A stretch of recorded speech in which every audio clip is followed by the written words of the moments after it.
Bueno, buenas tardes compañeros. Hoy venimos a mostrarles una presentación eh, con el profesor de morfosiología comparada a la salud animal. Esto está presentado por Wilson García Suárez y quien les habla Juan Miguel Celis Moncada.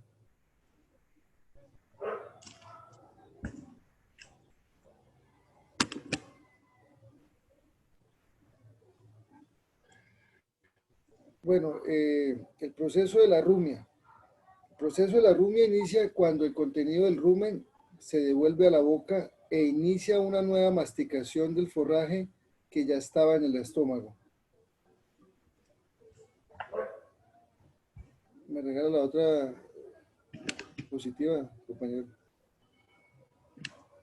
Bueno, pues básicamente para entender este proceso, primero tenemos que saber que la rumia consiste en una regurgitación del bolo alimenticio desde el retículo de la boca, donde vuelven a masticar lentamente la hierba ingerida anteriormente. Esto nos dice que básicamente esto genera unos movimientos del rumen y el retículo, los cuales son sincronizados. Estos ayudan a mezclar el alimento recién ingerido con el que ya se encuentra presente el rumen. Estos movimientos ayudan a la regurgitación y a la eructación, así como al paso de la ingesta o del alomazo. Eh, el rumen tiene movimientos continuos debido a que los pilares se dilatan y contraen modificando el tamaño de los diferentes compartimentos del órgano. Pues sabemos que este está compartido en 4. Los movimientos ruminales se dan con una frecuencia de 3 a cada 2 minutos y son de 2 tipos. Los primeros son contracciones primarias, los cuales son movimientos que facilitan el mezclado de la ingesta, así como su movimiento entre ambos compartimientos. La otra es las contracciones secundarias, los cuales son movimientos coordinados y del rumen del retículo y sincronizados con un diafragma y las cardias, que permiten la ruminación y la eructación. La otra diapositiva, compañero. Aquí podemos observar que pues, el proceso de la ingesta bucal, este ocurre con la masticación, también con la ayuda de la insalivación y la deglución, que se realiza a través de unos pasos que se hacen para que el alimento sea fermentado. Lo primero que ocurre pues es la contracción del retículo, que es seguida de la relajación de las cardias, que es la parte donde se une el estómago con el esófago. Luego pues genera un movimiento de inspiración, con lo cual se contrae la caja torácica y se llena el esófago en el contenido ruminal e inicia la onda peristálica, que son contracciones ondulatorias de la pared muscular hacia la boca de la vaca.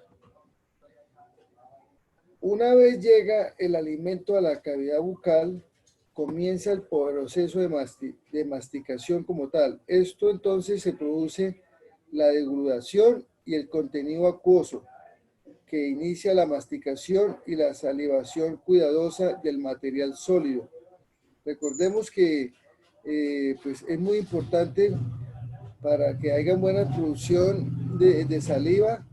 Esta tiene que tener altas cantidades de bicarbonato, los cuales son los que nos ayudan a mantener el pH del rumen, para evitar que quizás se nos acidifique, ¿sí?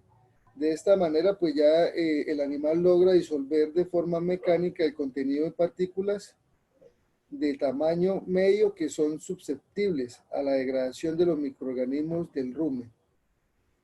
Sí, pues las dietas donde hay muchos contenidos de almidones, muchas veces los azúcares o incluso el glicerol puede producir pH bajos. Sí, una de las recomendaciones es dar fibra efectiva larga que produzca saliva, pues parte del proceso, de la importancia del proceso es la saliva, ya que nos ayuda a que el animal pueda disolver mejor los alimentos, ¿sí? Ya la velocidad como tal del tránsito y la absorción ruminal, pues ese es como el tiempo que permanecen los alimentos en el rumen y varía de acuerdo a su digestibilidad. Esto puede ir desde 15 horas si tienen una consistencia líquida a 30 horas si son sólidos digestibles. La velocidad del tránsito, pues esto se determina con el tiempo necesario para que el tamaño de las partículas sea lo suficientemente pequeño para poder pasar al omaso, alrededor de 1 a 2 milímetros. También tenemos que tener en cuenta que pues esta velocidad depende del tipo de alimento, ¿no? Pues sabemos que en las diferentes zonas se producen diferentes tipos de alimentación. Entonces, esto puede ser que cambie su contenido fibroso, ¿sí? Haciendo que el proceso troceado o cortado de los alimentos fibrosos influyen en un tránsito más rápido, pero puede reducir la digestibilidad, pues los microorganismos del rumen no tendrán tiempo para absorber los nutrientes y por ende la producción de carne y de leche debido a la mala digestión y a la mala absorción de los nutrientes, quizás no va a ser la mejor al momento de mirar nosotros ya el resultado final. Entonces podemos también decir que el rumen pues está formado por una mucosa escamosa, estratificada, la cual está dispuesta a formar unas papilas, ¿sí? Entonces el crecimiento de las papilas, los rumiantes, es un modo que los animales que ingieren alimentos digestibles producen y las tienen largas, mientras aquellos que reciben alimentos fibrosos presentan papilas cortas. Entonces, las fibras generalmente tienen un tránsito más retardado que los alimentos húmedos o los pastos tiernos, dependiendo del nivel de fibra que tenga la pared celular de los forrajes. Entonces, esto influye mucho eh, en la producción de, como les decía, de carne o de leche para este caso, ya que no está haciendo como tal el proceso completo en el rumen. Entonces no se aprovechan los nutrientes. Continúe, compañero.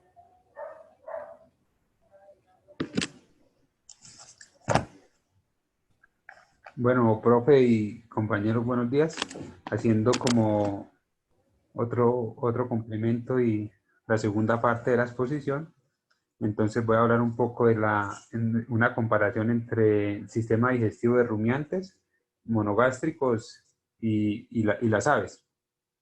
Bueno, ya como mi compañera anteriormente decía con el proceso de la rumia, este es una de las diferencias que más se enmarcan en cuanto a los animales poligástricos, debido a sus 4 compartimientos como se especificaba anteriormente mi compañero.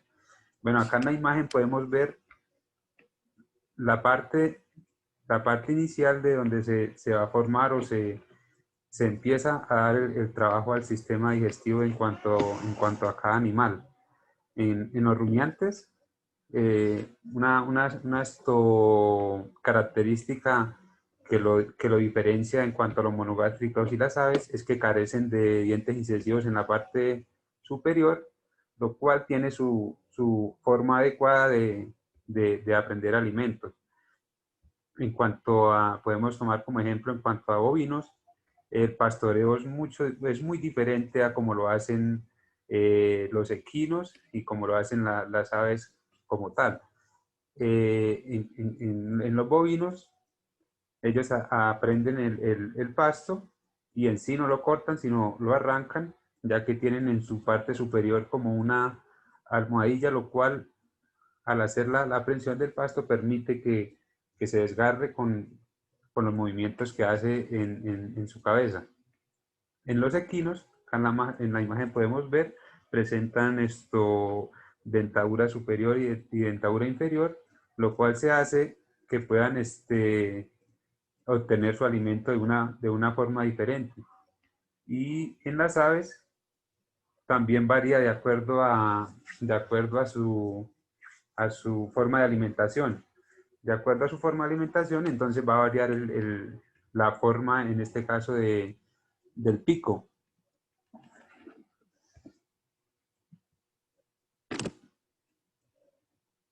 Bueno, en esta otra imagen, entonces ya vamos a hablar un poco de lo que ya después de que ingieren el alimento, más o menos el proceso que hace y algunas de las diferencias en cada una de sus, en cada uno de sus estómagos. Entonces acá en la primera imagen vamos a encontrar lo que es estómago de un rumiante. En la segunda tenemos el estómago de un monogástrico y ya finalizando lo que es un estómago de un ave. Bueno, una de las grandes diferencias, como ya se mencionaba anteriormente, es que los rumiantes poseen los 4 estómagos, o un solo estómago dividido como en 4 compartimientos, que es el rumen, el retículo, el omaso y un estómago verdadero que es el abomaso. Entonces, estos 4 estómagos en sí forman una gran diferencia en cuanto a los monogástricos y en cuanto a las aves. Los monogástricos presentan un solo estómago, y acá en las aves, entonces ya hay también una característica especial en su sistema digestivo, ya que entre el exófago y el proventrículo presentan un compartimiento que se denomina buche, que cumple como la función de almacenar alimento, donde se va a coger humedad y va a empezar como un proceso pudiéramos decir, de ablandamiento, para posteriormente pasar a lo que es el proventrículo y en sí la molleja. En cuanto a las aves, entonces, el estómago verdadero, como la molleja, que cumple la función de triturar los alimentos. Acá entonces pasaría del esófago acá al buche, que es como una especie de almacenamiento, y pasa al proventrículo, donde se segregan unas glándulas, y posteriormente pasa a la molleja para empezar su proceso de digestión.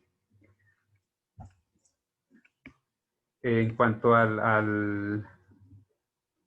acá terminando, entonces ya presenta en el intestino delgado, es un poco similar en los tres, lo único que varía es el tamaño, y en las aves entonces presenta lo que son dos ciegos, que también es una diferencia en cuanto al sistema digestivo de las aves.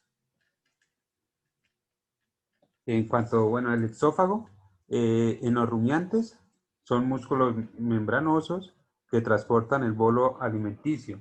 Ahí se hacen unos movimientos peristálticos, que el alimento al entrar y al hacer el proceso de la rumia, se desarrollan una serie de movimientos que los caracterizan y lo hacen diferenciarse de los monogástricos y poligástricos.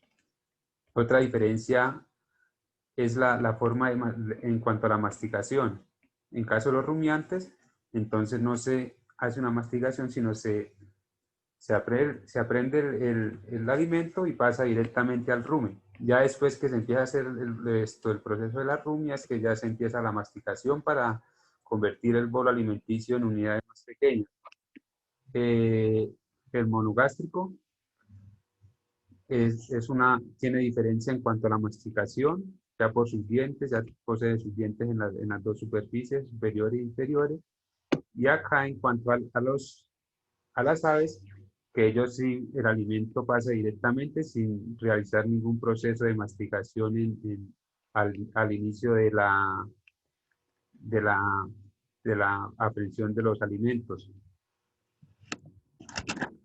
Bueno, y cabe resaltar también acá en cuanto a los rumiantes, poseen en el rumen una serie de bacterias y de protozoos que permiten el desdoblamiento en cuanto a celulosa y en cuanto a la alimentación que adquieren. Es por eso que tienen una total diferencia en cuanto a monogástricos y en cuanto a las aves.